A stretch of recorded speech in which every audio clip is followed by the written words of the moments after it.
The 110th running of the Indianapolis 500 is just a couple of weeks away. 200 laps, 33 cars, 500 miles at speeds that would make most people physically ill. Well, to be fair, most of us wouldn't even last a couple of laps because it is that difficult. And somewhere in the middle of all of that is one question. Is anyone actually going to stop Alex Palou? Because here's the thing. Palou last year walked into the month of May as the winner of the Indy GP, and he was the favorite, and he left the Indy 500 as a winner. And this year, he's already won 3 races, and he leads the IndyCar Championship. So is the writing already on the wall? But he is, by every measurable standard, the best driver in this field. There's no question. And yet, the Indy 500 is a place and a race that doesn't care about any of that. This race has a way of humbling the people it's supposed to crown and elevating the people that no one saw coming. And that's why this race is the greatest spectacle in racing. So in this video, I'm taking you through everything you need to know, what just happened at the Indy GP over the weekend, what went down here last year, and why this year's field is genuinely different. We have 4 rookies who could cause chaos and 9 former winners who all believe this race is theirs to take, and then the full schedule from now until race day on May the 24th. So let's get right into it. But before we get to the oval, we need to talk about what just happened on the road course because it matters for what comes next. And round 6 of the 2026 IndyCar season was a Sonzio Grand Prix. The same circuit, same venue, completely different configuration though. And Christian Lundgaard from Arrow McLaren won it, his 2nd career win and his first in almost 3 years. So Arrow McLaren are looking up top right now, which is significant when you think about who has momentum going into the Indy 500. And then David Malukas finished 2nd again. And I think that's the story everyone should be paying attention to because this man has been knocking on the door for a win so many times now. It's almost painful to watch, but given he's in Penske now, it's almost there. He's almost there, and we'll get into it. But last year, he finished 2nd, and 2nd here on last Saturday as well. He clearly has the speed. He clearly has the racecraft. What he doesn't have yet is a win, and I suspect that could change this month. And then Graham Rahal finished 3rd, his 2nd podium in a row. It's been a while since we've heard that about Graham Rahal, that he's finished on, the podium consecutive times. And then we had Joseph Newgarden finish 4th. Alex Palou, the championship leader defending the Indy 500, came on 5th after starting from pole, which tells you, something interesting about where his head is at right now. He very well could have won the race, but there was a bit of a strategic error that his team made, and that dropped him all the way down. Safety car, or full course yellow in this case, came out. And he was essentially kind of stuck in the middle. But P5, no issues. He's still, the championship leader. So there's smart racing, or a man, he's quietly saving something for the next weekend. I don't know that, and no one will know. And then there's Mick Schumacher. He was running inside the top 12, looking at what would have been a career best finish for him. But when he had a contact with Santino Ferrucci, it brought him a drive-through penalty and a final result of 20th. So unfortunate, but again, he has had momentum. Dennis Hauger, the other high-profile rookie, finished 8th, best of the new arrivals on the day, and both of those stories carry a lot of weight into qualifying week. So now that the road course is done, the oval is next. And if you've come to IndyCar from Formula One, or if this is genuinely your first time watching the Indy 500, I want to take a moment here because the Indianapolis Motor Speedway is unlike anything else in motorsport. It is 2.5 mile oval, 4 turns, all identical turns, or supposed to be identical in terms of banking, which is at 9 degrees, 2 long straights, 5/8 of a mile each, connected by 2 short chutes, and the whole thing has barely changed since it was built in 1909. They paved it in brick originally, and there's still a single yard of bricks exposed at the start-finish line, which the winners still kiss, and there's a reason they call this place the Brickyard. Now, here's what makes it so brutally difficult to win. At first glance, an oval looks simple, right? Go left, go left, go left, go left. But at 230 miles an hour without power steering, those 4 identical turns are not so identical at all. The wind changes. The rubber laid down on the track changes, the temperature changes, and the car that was perfect in the morning will feel completely different by the afternoon.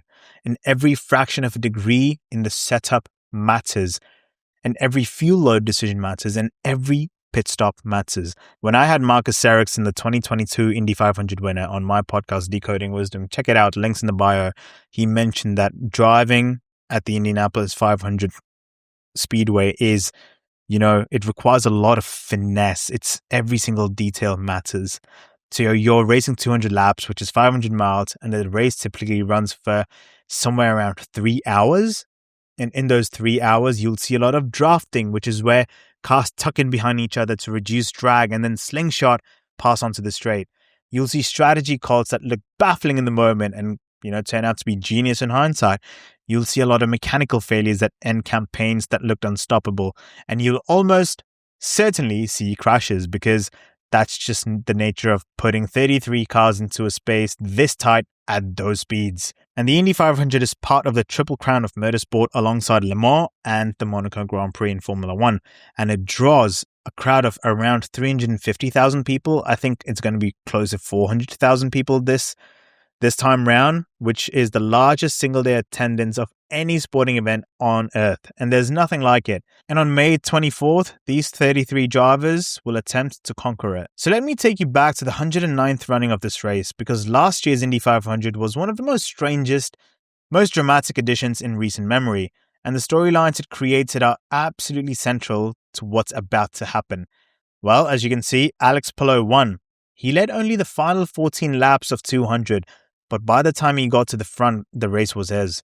He averaged 168 miles per hour and became the first Spanish driver to ever win the Indianapolis 500. A brilliant drive from a brilliant champion. But the story of the race wasn't just Palou. It was everyone who didn't win and how they didn't win. Joseph Newgarden was going for third consecutive Indy 500 victory. Third consecutive.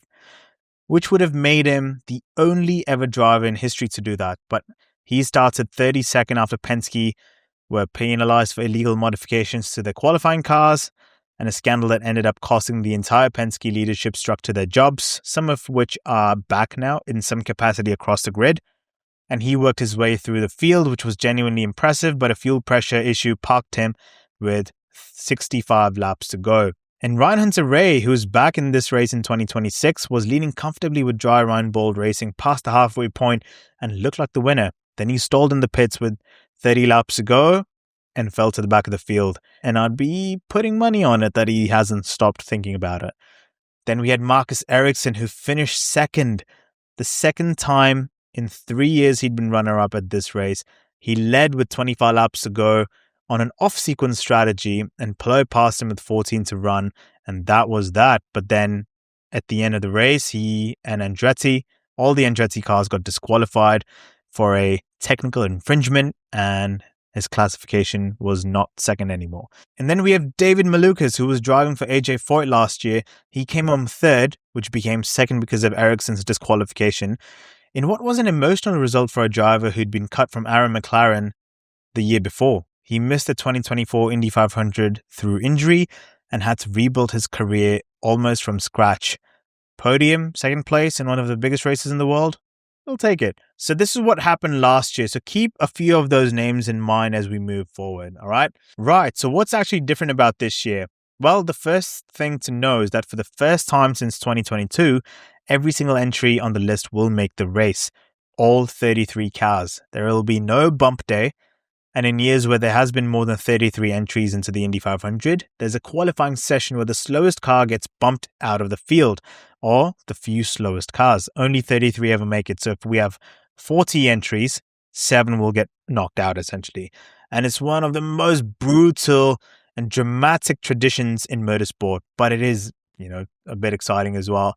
But this year, with exactly 33 entries confirmed, that drama will not exist, and which is either a relief or a small disappointment, depending on how sadistic you are about these things. I think for me personally, having that bump day really adds that pressure. Yes, a few miss out, but that's just how it goes.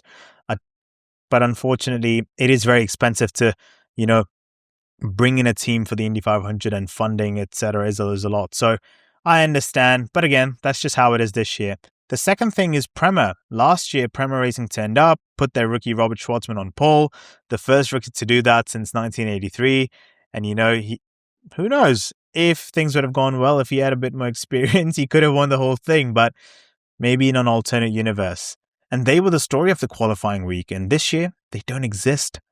They were going through a bit of an ownership transition, and Callum Ilott really tried to, get a group together to at least form an entry for this year's Indy 500, but it's not there. And their absence, kind of leaves a genuine gap in the field. Schwartzman's gone too, and it matters because it removes this unknown quantity that made last year's qualifying so exciting. And then the third, and this is significant, is David Malukas. He's no longer Little Dave, shall we say. He's no longer part of AJ Foyt.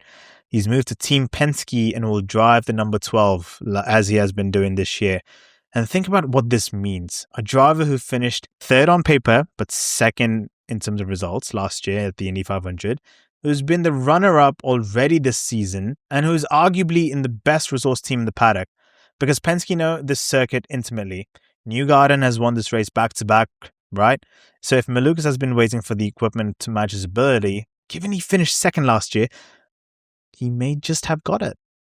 And then there is Will Power, the two-time IndyCar champion 2014 and 2022, winner of the 2018 Indy 500, and he holds an all-time record for the pole positions in IndyCar history with 71 poles.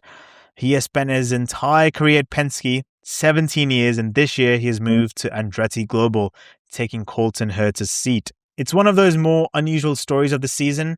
He hasn't had the best of starts, and it's just been plagued by reliability stuff, his brakes not really working that well, and some few on-track errors that is very un-Power-like.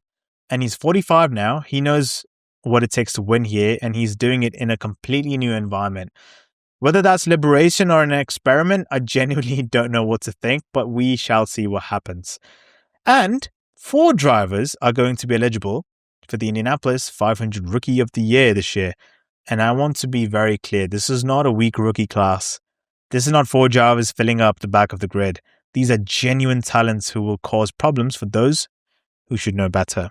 And let's start with Mick Schumacher, number 47 for the Rail Letterman Lanigan Racing Team, the son of Michael Schumacher. He is a former Formula 2 champion, the man who spent 2 difficult years in Formula 1 and has spent the last couple of years rebuilding quietly on his own terms, doing WEC with Alpine, a lot of sports car stuff, and he has been in IndyCar this season. And on Saturday at the Indy GP road course, he was running 11th and then 12th with a handful of laps to go before, the Ferrucci incident brought him a penalty. And in Phoenix, he qualified P4, so the raw pace is there. Whether he can stay out of trouble at 230 miles per hour for 200 laps is the question every team manager and person in the paddock will be asking. Then we have a very, very exciting rookie, Dennis Hauger, number 19, driving for Dale Coyne Racing. He's termed the Norwegian Nightmare. He's a Formula 3 champion, and then last year he absolutely dominated Indy NXT and won that championship as well. Indy NXT is IndyCar's direct feeder series, and he won it with 6 victories and 8 pole positions, and he's walking into this race as the reigning ladder series champion. Now on Saturday he finished 8th, best of the rookies, and Dale Coyne Racing have historically managed to get more out of their drivers at Indy than their resources suggest they should. There's also a subplot worth mentioning here. Hauger beat Kyle Collette to that Indy NXT title by 72 points last year. 72. 2 of the 4 Indianapolis 500 rookies were going wheel to wheel in the exact same championship 12 months ago. So don't sleep on either of them. With that, Kyle Collette, I just mentioned, number 4 for the AJ Foyt team. He's from Brazil, and as I just mentioned, he finished second in the 2025 Indy NXT Championship behind Hauger. So this is a rivalry, being renewed at a considerably high speed. And the Foyt team knows this circuit really well, and Collette has more oval experience than most people actually realize. And lastly, rookie number 4, well, not really a rookie. He did try to qualify last year, but didn't make it to the actual race. But it's Jacob Abel. And for Abel Motorsports, his family team. an American kid from Louisville, Kentucky, driving for his family team that bears his name. You know, one could call him an underdog. It's a smaller operation, limited resources, but deep oval knowledge because that's all they do. So American underdog stories are the lifeblood of the Indy 500's mythology, and Abel fits the template. So those are the rookies, but there are 9 drivers in this year's entry list who have won this race before. 9. And each of them carry a lot of stories that is worth your time. Let's just go through each of them very quickly. You have Elio Castroneves for Meyer Shank Racing, 51 years old, 4-time Indy 500 champion, 01, 02, 09, and 2021. And the only man to have won this race 4 times is AJ Foyt, Al Unser Sr., and Rick Myers and Elio, right? Very exclusive group. But a 5th win, that's never been done. Nobody in over 100 years has won this race 5 times. He climbs the fence every time he wins. And the thought of a 51-year-old man climbing the fence for an unprecedented 5th time is one of the most compelling and exciting narratives I can think of. He belongs in every conversation. Then we have Scott Dixon, number 9, Chip Ganassi Racing, won here in 2008, 6-time IndyCar champion, perhaps the most complete racing driver in IndyCar history. And Dixon doesn't make the headlines in the same way as some of the other drivers do, but he consistently is at the near of the front, and his teammate is the defending champion. So if there's one driver in this field who can think out of the box, out-strategize, and out-patience the entire field, it's Dixon. Then we have Ryan Hunter-Reay for Aaron McLaren this year. He won in 2014. He was leading this race last year with 30 laps to go. He stalled in the pits, and that's where we left him. Now he's at Aaron McLaren, and Lundgaard just won over the weekend with the same team. And I suspect he has spent every single day of the last 12 months thinking about what happened and working out what he'll do differently this year. Then we have Alexander Rossi, number 20 for the Ed Carpenter Racing. He won the Indy 500 in 2016 as a rookie on fuel strategy on his debut. He's never quite recaptured that magic at Indianapolis despite being genuinely fast every single year.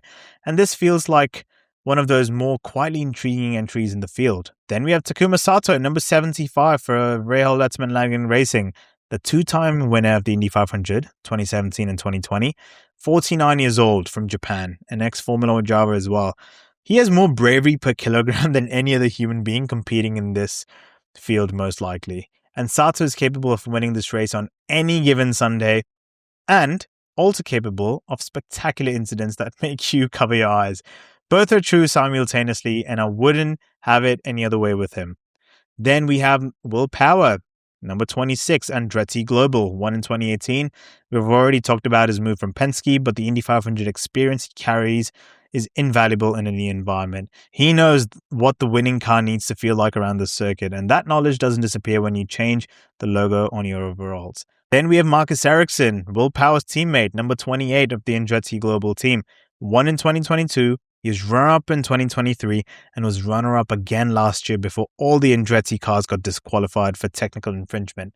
Now, I don't know how Marcus keeps doing it. He is the most persistent and most dangerous non-favorite at this race, and I think people are still underrating him. If there's an off-sequence strategy opportunity in the closing stages, he will find it. And then we have Joseph Newgarden, number 2 for Team Penske, won in 2023 and 2024, back-to-back winner, was going for 3 in a row last year before the fuel pressure issue he had, and he's probably, arguably the most complete oval driver in this field in terms of pure race pace. And Penske will have spent the 12 months since that DNF making sure nothing goes wrong mechanically this time. He is a second favorite behind Palou, potentially, and I think a long way ahead of everyone else in that conversation. He is the Oval King. And then finally, we have Alex Palou, number 10, Chip Ganassi Racing, won last year, leads the championship this year as well. He's already won 3 races this year, and he's the man everyone in this field has to beat.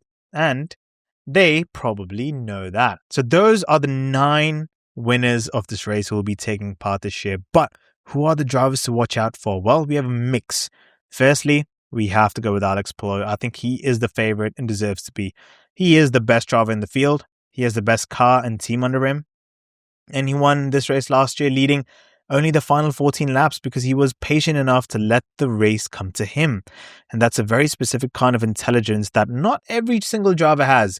But defending the Indy 500 is genuinely hard. The last man to do so was Newgarden in 2023 and 24. And the moment you are a target, everyone else is building their race around you. second guy to look out for is the man himself, Joseph Newgarden. I'd put money on him if Pillow falters, probably, because Penske know this race better than any other team in the paddock. They have the resources, the strategists, the oval data, and the motivation of last year's DNF burning a hole in their garage. Another guy, another Penske teammate of Joseph's, David Malukas. He's a name I keep coming back to. He finished third last year and then got promoted to second in the AJ Foyt, which is not even a huge team, right? Runner-up at the Indy GP last Saturday in a Penske. In every race this season, he's been somewhere near the front. He is definitely someone who we should keep an eye out for. And then we've just had Christian Lundgaard win the Indy GP. You don't go into a race carrying that kind of momentum and do nothing with it. Last year, Alex Palou won the Indy GP and then the Indy 500. Could Christian Lundgaard repeat that? And Christian Lundgaard is making that McLaren team his own now, right? And then we have his teammate, Pato O'Ward. Now, this is a name which is synonymous with being at the front of the Indy 500. Pato's never crossed the line. He's finished, I think, in the top 6 every single time he's raced in the Indy 500, apart from that one big crash that he had a couple of years ago. But again, he was still running in the top 3 at that point. So Pato O'Ward, I think, definitely someone who is super, super close to winning the Indy 500. I think for him, it's just a matter of, when and not if. And lastly, I think my underdog for this year is going to be Marcus Ericsson. Now, hear me out. A lot of you might be like, oh yeah, he's in his contract year and, he's probably done. And I'm hearing a lot of narratives around it where people are just writing him off straight away. But when I had a chat with Marcus Ericsson on my podcast, Decoding Wisdom, I could just tell he loves the Indy 500. He lives for the Indy 500. He lives and breathes that race. And if you look at his finishing results since he won in 2022, 2023, he finished second. 2024, we don't really talk about it. It was an absolute disaster. Last year, 2025, again, finished second in a year which was arguably his toughest year in IndyCar, but still finished second, made the most of what he could do. But then all the Andretti cars got disqualified through no fault of the drivers. I would still classify Marcus as second if the cars didn't get disqualified. So he knows something, right? And these are the drivers I would really keep an eye out for. Any of these could win, and maybe we could have someone like Scott McLaughlin who's super fast around the speedway, but he is incident prone, and we know that, and there's a history there. And even this year, McLaughlin has been making those tiny errors, which is why I have not included him onto the list. But again, Schwartzman took pole last year. No one even thought of that. Malukas finished second after Ericsson's disqualification in an AJ Foyt car. Again, we don't know. Pato finished third. So there's so much going on. We don't know exactly. Do you know what I mean? So it is a very, very entertaining grid. So now that we know the drivers as well, let's look at the schedule for the next couple of weeks. So here's your roadmap for the next 2 weeks so you know exactly when to tune in. We are already in the month of May. We've had the Indy GP done, and practice for the Indy 500 starts tomorrow on May the 12th, which is also when everyone gets a chance to test, recalibrate from the road course to the oval package that they have. And when you think about some of the rookies for Schumacher, Hauger, Colette, and Abel, it's giving them this chance to really dial in and get more practice as well. Then practice continues through Thursday the 14th and Friday the 15th. And these 3 days are when, teams will find their setups, learn what the car needs, and where the early form guide starts to take shape. And watch the speed charts. They tell a story even at this stage. And then qualifying is the weekend of May 16th and May 17th. This is one of the best qualifying formats in motorsport. Every driver gets at least one 4-lap run on Saturday, and those average speeds set the grid. The top 12 then come back on Sunday for a shootout, with the fastest 6 going into the fast 6 for pole position battle. One more run, winner takes pole. That's what it is. Half an hour of some of the best motorsport you'll watch this year. And the man who goes quickest earns the front row and the bragging rights. And with no bump day, unfortunately, the drama is entirely concentrated into that format. Monday, the 18th, again, we go into post-qualifying practice. Teams who are happy with their grid positions start shifting their focus from qualifying trim to race trim, which are very different things. So Carb Day is Friday the 22nd, and that name comes from a time when teams used the final practice day to tune their carburetors. They haven't been using carburetors since 1963, but the name has stuck because that's the kind of place Indianapolis is. It's the last meaningful practice session before the race, followed by the pit stop challenge and a concert in the infield. It is genuinely one of the most chill and exciting days out there. And then we have Legends Day on Saturday the 23rd, driver autographs, the public drivers meetings where they actually receive their starter rings, and the pace parade through downtown Indianapolis. It's the calm before the storm, and then it's race day. Sunday, May the 24th. This year, the green flag drops at 12:45 p.m. Eastern Time. That's 5:45 p.m. in the UK and 2:45 a.m. Monday morning in Australia, unfortunately. But the race is on Fox in the US, and it's the first Indy 500 on the network since Fox basically took 1/3 stake in IndyCar and Indianapolis Motor Speedway last year. Sky Sports in the UK, check your local listings. So it's going to be 200 laps, 500 miles, the 110th running of the greatest spectacle in racing, the Indianapolis 500. And that is everything you need to know going into the 2026 Indy 500. 33 cars, 9 former winners, 4 rookies, and a defending champion who hasn't looked like losing anything this season. If this race goes the way I think it will, it's going to be absolute chaos. We might have a lot of unpredictability, most likely. Joseph Newgarden, Alex Palou, Elio Castroneves, Pato O'Ward, Christian Lundgaard, anyone could take it. So it is so hard to tell who's going to win it. But if you have any predictions, make sure to drop it in the comments down below. Who's going to win the 110th edition of the Indianapolis 500? And if you found this useful, make sure to subscribe because it really helps the channel out. And I will be covering every single day of all the practice sessions, qualifying, going into practice next week, Carb Day, and obviously live streaming the race as well. So much to cover. I'll be only doing the last 2 to 3 hours for the practice days coming up this week. So Tuesday up until Friday, and then Saturday, Sunday, we have qualifying anyway. So make sure not to miss those. So subscribe, turn your notifications on for those when the thumbnail and everything goes up. And I appreciate each and every one of you. Once again, one last request is to like, comment, and subscribe. And I will see you guys live tomorrow.